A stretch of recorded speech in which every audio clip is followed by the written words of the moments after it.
આગળ વાત હવે મહેસાણાની કરીએ। મહેસાણામાં મુખ્યમંત્રી ગ્રામ સડક યોજનામાં લાલિયાવાડીના આક્ષેપ થયા છે।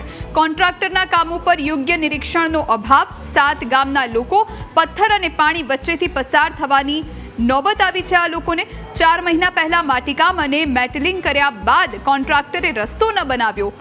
તરેટી મોહનપુરા વચ્ચે મેટલિંગ બાદ રોડ જ નથી બન્યો। ગાયત્રી કન્સ્ટ્રક્શન કંપની સામે રિપોર્ટ કરી વિભાગે સંતોષ માન્યો। ટેન્ડર ભરતા કોન્ટ્રાક્ટર પાસે પૂરતી વિગત નથી જોવાતી। ટેન્ડર ભરતા કોન્ટ્રાક્ટર પાસે મશીનરીની વિગત પણ જોવામાં આવતી નથી।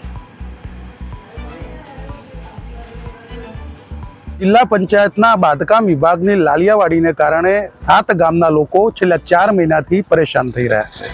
હું આપને જે રોડ બતાવી રહ્યો છું, આ રોડ મુખ્યમંત્રી ગ્રામ સડક યોજનામાં તરેટી ગામથી મોહનપુરા ગામને જોડતો રોડ છે અને આ જે રોડ છે તેનો 7 ગામના લોકો ઉપયોગ કરે છે। 4 મહિના પહેલાં આ રોડ બનાવવાની યોજના અમલમાં મૂકવામાં આવી અને માટીકામ અને મેટલિંગ કામ કરી દેવામાં આવ્યું, પરંતુ કોન્ટ્રાક્ટરને પાસે મશીનરી ઉપલબ્ધ નહીં હોવાથી કોન્ટ્રાક્ટર દ્વારા આ રોડ ઉપર મેટલિંગ કર્યા પછી ડામર કામ કરવામાં જ ના આવ્યું। હવે વરસાદ ચાલુ થઈ ગયો છે અને વરસાદ પડવાને કારણે જે સ્થિતિ થઈ છે હું આપને બતાવી રહ્યો છું કે જે મેટલિંગ કામ કરવામાં આવ્યું હતું ત્યાં લેવલિંગ જળવાયું નથી અને લેવલિંગ નહીં જળવાવાને કારણે જે ખાડા પડી ગયા છે અને ખાડામાં વરસાદી પાણીનો ભરાવો થયો છે। એક તરફ માટી, બીજી તરફ પથ્થર અને પથ્થર વચ્ચે ભરાયેલું પાણી, અને આ સ્થિતિમાં જે લોકો છે, વાહન ચાલકો છે, તેમને મજબૂરીવશ અહીંથી પસાર થવું પડી રહ્યું છે।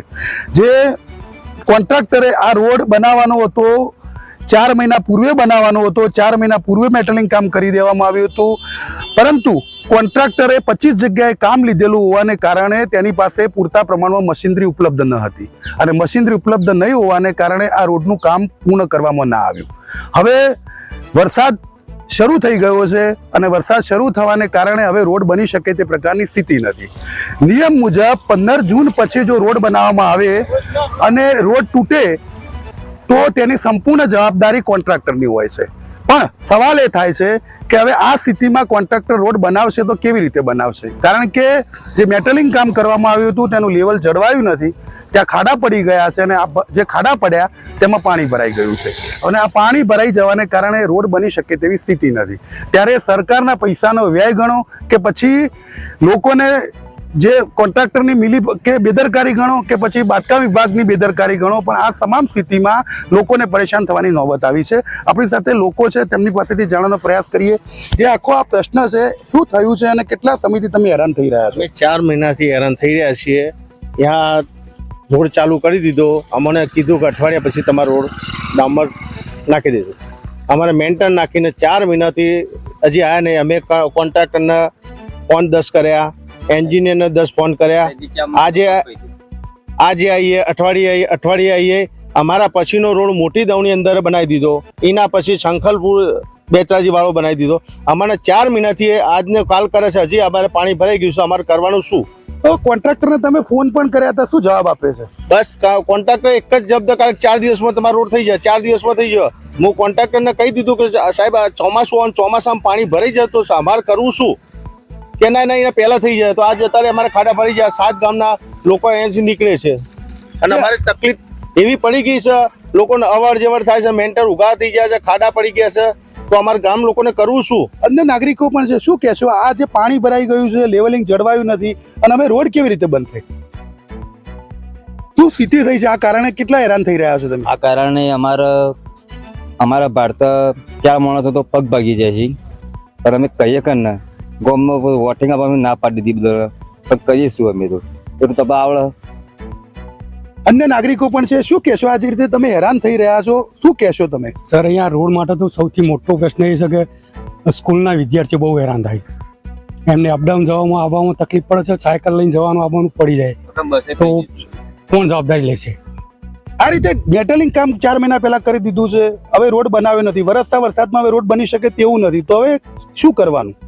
હા, તો સરકારને જોવું જોઈએ, કોન્ટ્રાક્ટરને પણ જોવું જોઈએ કે અહીંયા પબ્લિક 7 ગામની પબ્લિક હેરાન થાય છે તો અમે કંઈક કરીએ અને થાય તો સારું। અન્ય નાગરિકો પણ છે, કેટલી પરેશાની થઈ રહી છે આપને? પરેશાની એટલે પૂરેપૂરી પરેશાની, એટલા પરેશાન થઈએ છે કે મારે કે હમણાં આજ એક નવું ટાયર બદલવું પડ્યું, 2 દિવસની અંદર 3 ટાયર તૂટી ગયા। હા કેટલો પરેશાન છે, આવવા જવાના 7 ગામના પબ્લિક એટલી હેરાન થાય છે, સ્કૂલના છોકરાઓ બધા પરેશાન છે આ રોડના હિસાબે. તો હું આપને જે દ્રશ્યો બતાવી રહ્યો છું, આપ જોઈ શકો છો કે આ જગ્યાએ નવો રોડ બનવાનો હતો. મેટલિંગ કામ 4 મહિના પહેલા કરી દેવામાં આવ્યું છે, પરંતુ મેટલિંગ કામમાં લેવલિંગ જળવાયું નથી અને આ કારણે લેવલ નહીં જળવાને કારણે માટી અને પથ્થર જે નાખવામાં આવ્યા હતા ત્યાં પાણી ભરાઈ ગયું છે અને પાણી ભરાવાને કારણે માટી ધોવાઈ ગઈ છે અને હવે પથ્થર ખુલ્લા થઈ ગયા છે. કોન્ટ્રાક્ટર વરસતા વરસાદ વચ્ચે રોડ બનાવી શકે તેમ નથી, કારણ કે પાણી ભરાયેલું છે. પાણી ભરાયેલી સ્થિતિમાં રોડ બની ન શકે અને હવે આ પથ્થર વચ્ચેથી લોકોને પસાર થવું તો કેવી રીતે થવું? આ 4 કિલોમીટરનો રસ્તો છે. 4 કિલોમીટરના રસ્તામાં લોકોને આ રીતે પથ્થરમાંથી પસાર થવાની નોબત આવી છે. લોકોના ટાયર ફૂટી જાય છે. તો બીજી તરફ મહેસાણા જિલ્લા પંચાયતનો બાંધકામ વિભાગ માત્ર ગાયત્રી કન્સ્ટ્રક્શન નામની જે કંપની કે જેને આ કોન્ટ્રાક્ટ અપાયેલો છે, આ કંપનીને માત્ર તેની ઉચ્ચ કક્ષાએ રિપોર્ટ કરવામાં આવ્યો છે કે કોન્ટ્રાક્ટર દ્વારા 25 જગ્યાએ કામ લેવાયેલ હોવાથી તે કામગીરી પૂર્ણ કરી શકતા નથી. પણ બાંધકામ વિભાગે પોતાની જવાબદારીમાંથી રિપોર્ટ કરીને હાથ અદ્ધર કરી દીધા. આ તમામ પરિબળ વચ્ચે લોકોનું શું? કારણ કે જે રોડ બનવાનો હતો નિયત સમયમાં રોડ બન્યો નહીં, તો હવે કોન્ટ્રાક્ટર અને બાંધકામ વિભાગની જે બેની વચ્ચેની જે ગડમથલ છે કે અસમંજસ છે કે જે પછી બંને વચ્ચેનું જે સામ્યતા કે બંને વચ્ચેની જે અંડરસ્ટેન્ડિંગ છે, અંડરસ્ટેન્ડિંગમાં તફાવતને કારણે કે પછી કોન્ટ્રાક્ટર પાસે મશીનરીનો અભાવ હોવાને કારણે આ ગામોની પ્રજા હેરાન થઈ રહી છે.